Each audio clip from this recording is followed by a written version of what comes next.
I'm Mohammad Reza, a third year PhD student, and I'm working in autonomous distributed system labs in Umeå University in Sweden. And in these days, I'm mostly working on autonomic microservice management, and especially in traffic management policies. So let's begin. As you know, the performance of microservices that we are working on these days depends on various factors, such as complexity of each service that we have, and the incoming workload, and many other things that we are familiar with. Therefore, the management in such dynamic environment could be really complex. But the good news is that service meshes are there to help us to handle this complexity in the fly. But let's look at an example. One of the amazing capabilities of service meshes is traffic management policies, which enables us to have circuit breaker, retry patterns, and without the need to implement anything in our development process. So let's see them in practice. I want to ask you, how many of you are using service mesh in production? Nice. Great. And how many of you are using traffic management policies such as circuit breaking and retry mechanism in production? There's a difference that people are not really working with these things, and now we are going to discuss that.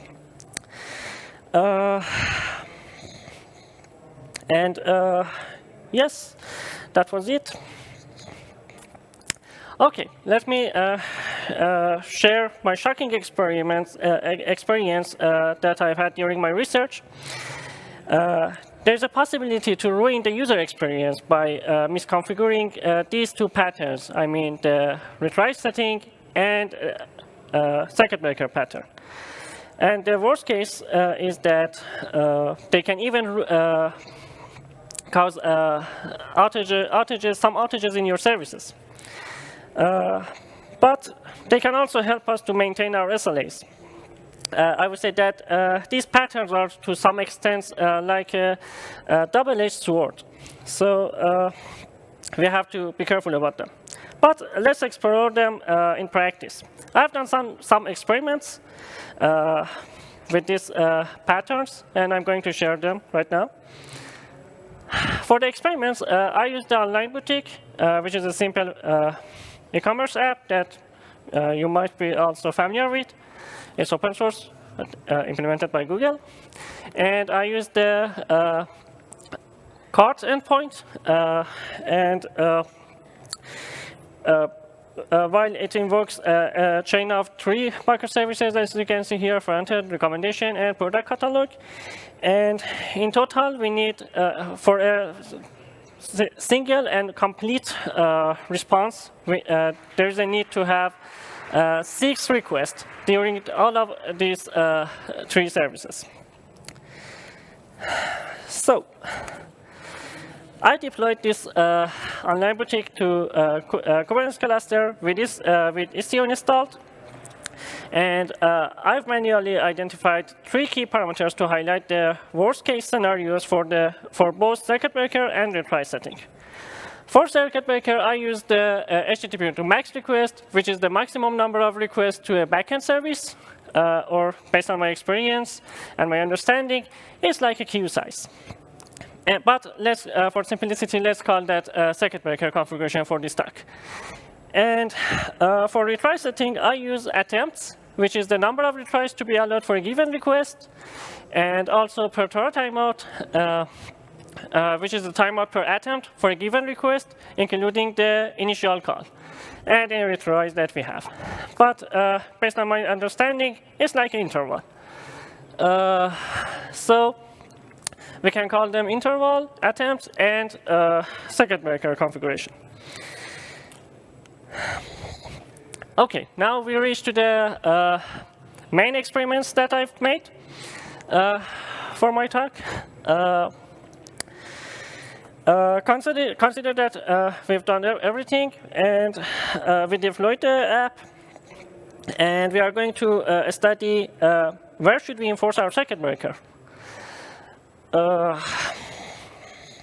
In the first scenario, I enforce the circuit breaker in the first tier, in the front-end service. And with 20 as the size of the queue, and then I generated 1.2 times of the maximum load that service can handle with a response time less than 100 milliseconds. But let's see what will happen to the services. In the first tier, as you can see here, in the first tier, there's about 200 requests per second, successful requests, and also there are about 60-ish or 70 circuit breaker requests, and the same throughput is also in the second tier, but we had quadruple throughput for third tier because it depends on the architecture of our service, online boutique, I mean. With keeping these values with 200, in mind, we are going to enforce on other tiers to see what will happen in practice. And also the response, we have to see the response times. In this scenario, in this case, we are going to enforce the same circuit breaker configuration on the second tier. And you can see that there are about 260 requests per second, successful requests per second. The throughput got higher, and also the same throughput for second tier, but there are some circuit broken requests in second tier, which seems like failed requests from clients, outside clients' perspective. And also the same thing happens for the third tier. And then for the next scenario, we are going to enforce the circuit breaker on the third tier, and we can see that we have about 220 requests per successful request, and about 50 or 60 failed requests. And the same thing happens for circuit breaker requests, which are in the third tier, but our clients see them as failed requests. Now, let's enforce this circuit breaker on all tiers. As you can see here, in the first tier, we can see around 200, 210 successful requests per second, and some circuit breaker requests. It's somehow similar to the situation that we enforce our circuit breaker in the first tier. But it was not all. Let's look at the response time. Here is the CDF chart for all experiments that I've done. The response time for the successful request, or known as carry throughput, are highlighted with circle marker, and for all requests, including the failed ones, are highlighted with triangle marker. As you can see, when we enforce the circuit breaker on first tier or on all tiers, you can see that here the response time is below 100 milliseconds mostly, and if we enforce the circuit breaker on third tier or second tier, we can see that the response time are higher, or for second tier it goes up to 500 milliseconds. It's huge. So that was one of the experiments.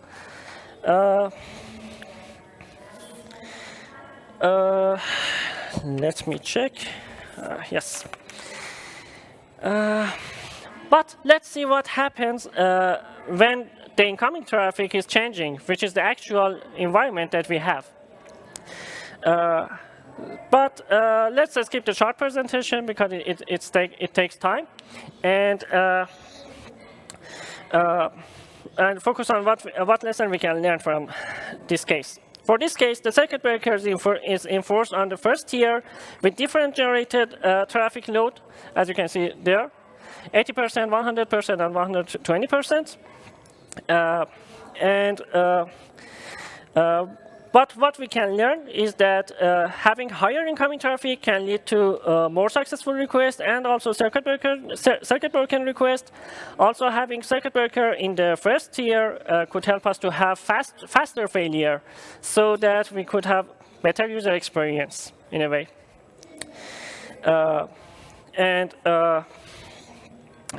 Our system can maintain an acceptable response time.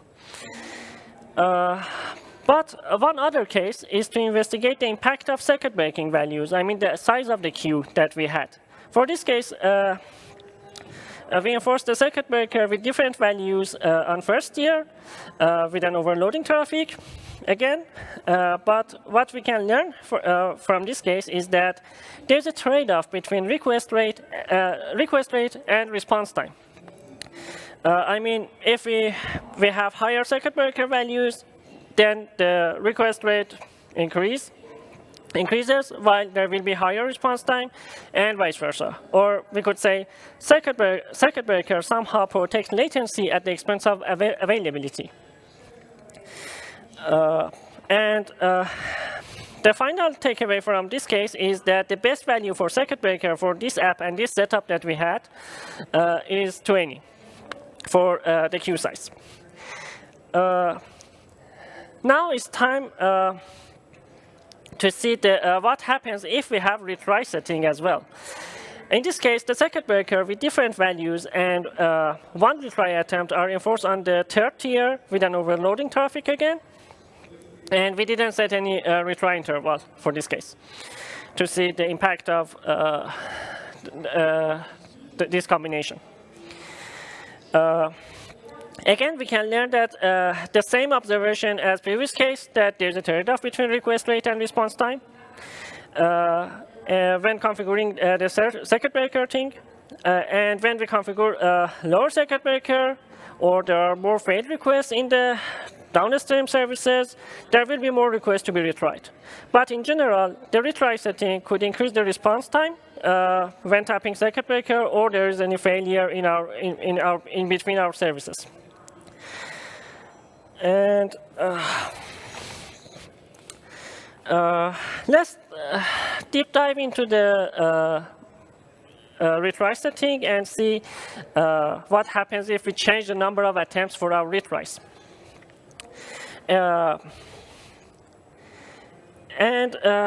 But to somehow highlight the worst case scenario, we configured the really sensitive circuit breaker.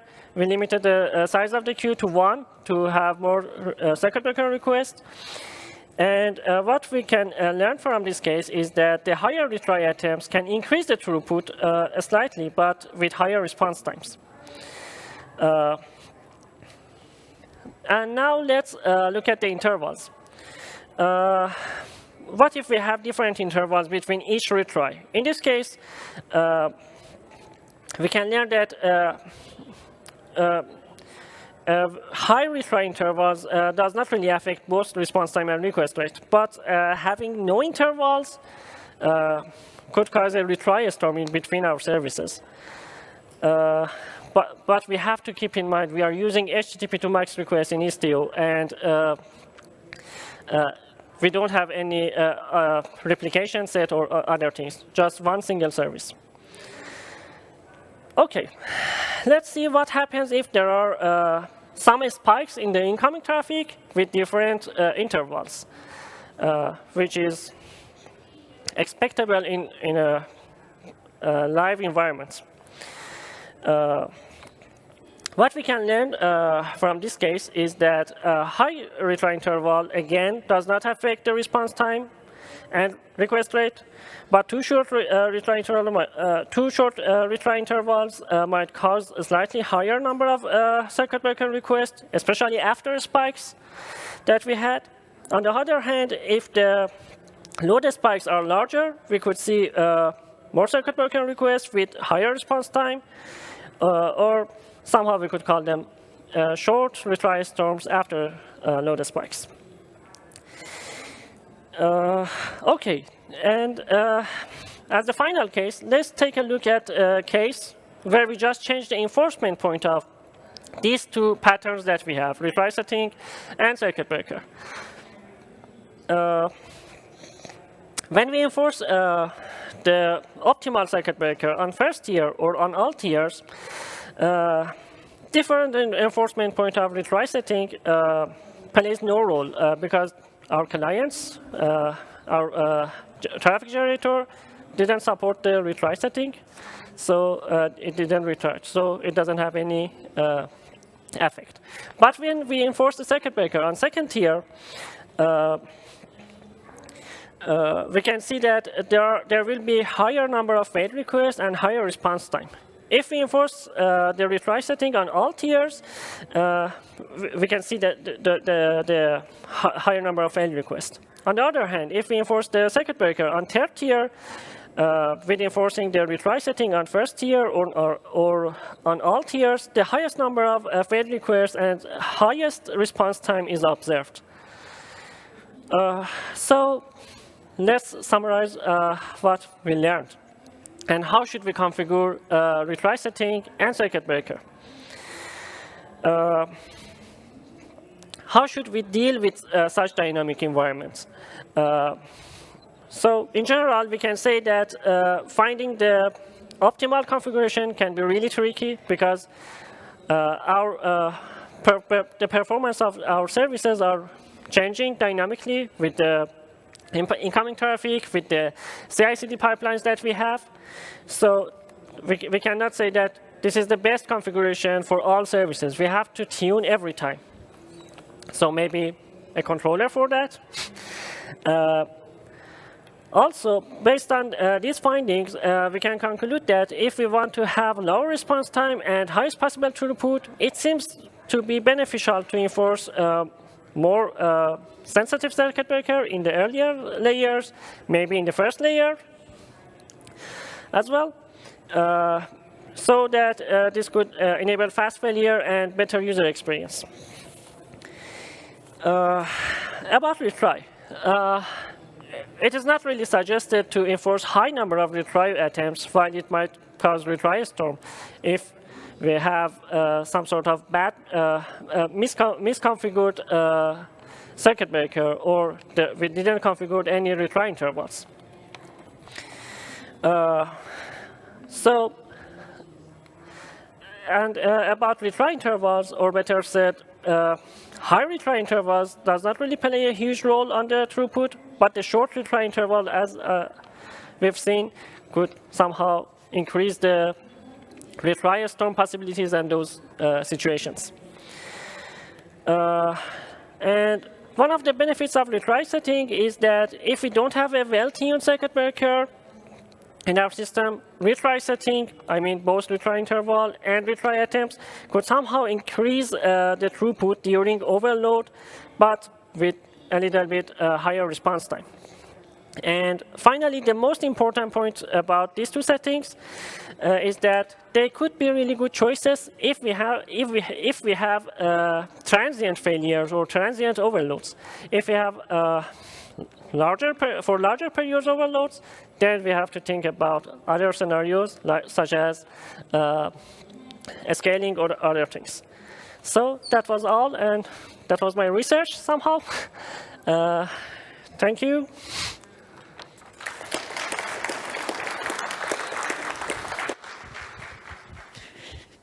Does anyone have any questions for Mohammad? We are actually ahead of schedule, so it would be really great if you have any questions.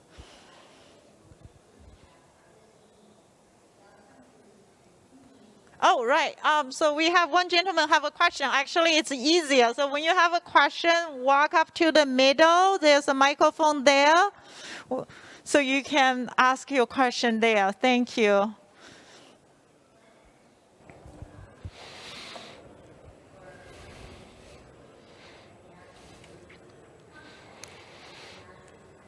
Hello. Have you done any research into tuning retry jitter, not just the interval?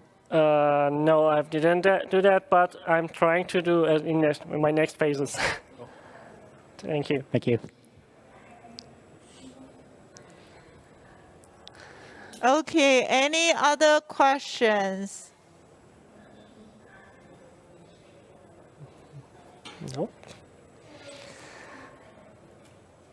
Okay, I'm not seeing any. Let me know if I miss anybody. If not, thank you again, Thank you. Mohammad. Thank you.